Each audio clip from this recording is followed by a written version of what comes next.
Hi everyone, this is Irene and I'm Alexander, and if you're watching this channel right now, you're probably a special needs parent or a caregiver of someone who is special needs or has a severe medical condition. Um, Irene and I had our first child, Hezi, or Hezekiah, we call him Hezi for short, 3.5 years ago, and really were not prepared and didn't know that he would end up being special needs.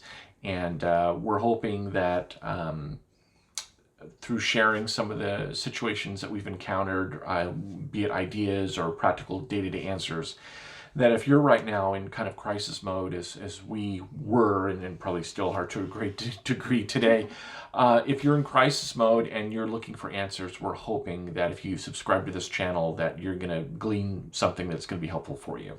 And that's our way of trying to make a positive out of something that's been a very tough situation.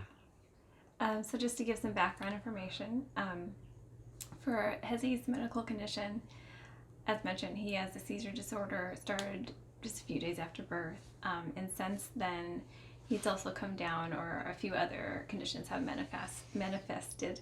One of the big ones is dystonia. He also has been diagnosed with cerebral palsy, CVI. Cortical visual impairment, so he doesn't see very well. Yeah. He also has a very strong stridor that kind of comes and goes, and just global developmental delays in the sense that he can't sit up or roll over, and he's nonverbal. He also has difficulty swallowing, so he's on a G tube.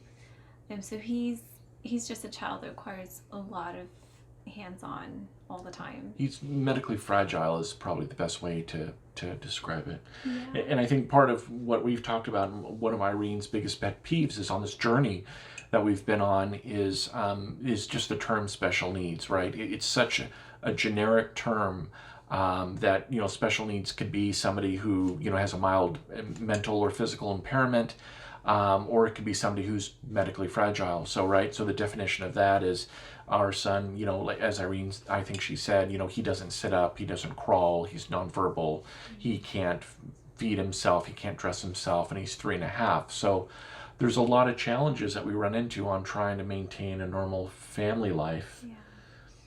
Yeah, so the medical world, I've mentioned,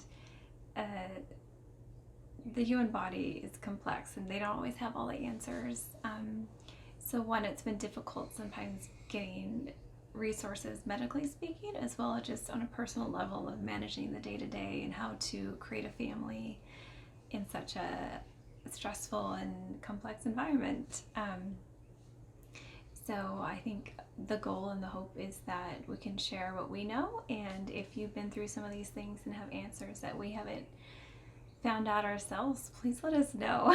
Yeah. Because we still always have questions all the time. We're still working through the day-to-day. Yeah, I think one of our frustrations is, you watch TV and doctors, those shows on TV, they have a big crisis and then they fix everything up within 20 minutes. And with our son, we got very few answers from doctors. And I remember one specific encounter, the doctor looked at us and says, well, you guys are the experts. And I'm like, that's not what I want to hear, right? If we're the experts, we have a really big problem. Like, you guys are supposed to be the experts.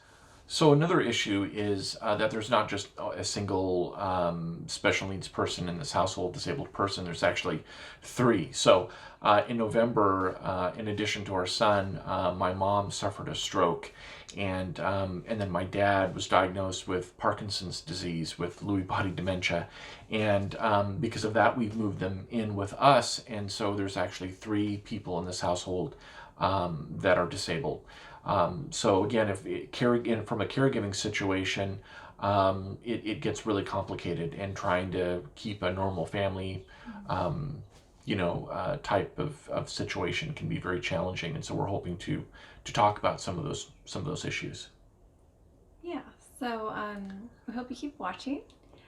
We'll share what we know as best we can. We're not professionals. Don't expect these videos to be perfect. They're not going to be. But we hope you keep watching and that you subscribe. Yeah, subscribe, and again, we're hoping to share some very tangible things that if you're in crisis mode, that you'll walk away from this and at least have some better ideas and direction of how to keep things going. Yeah. Thanks Thank again. you.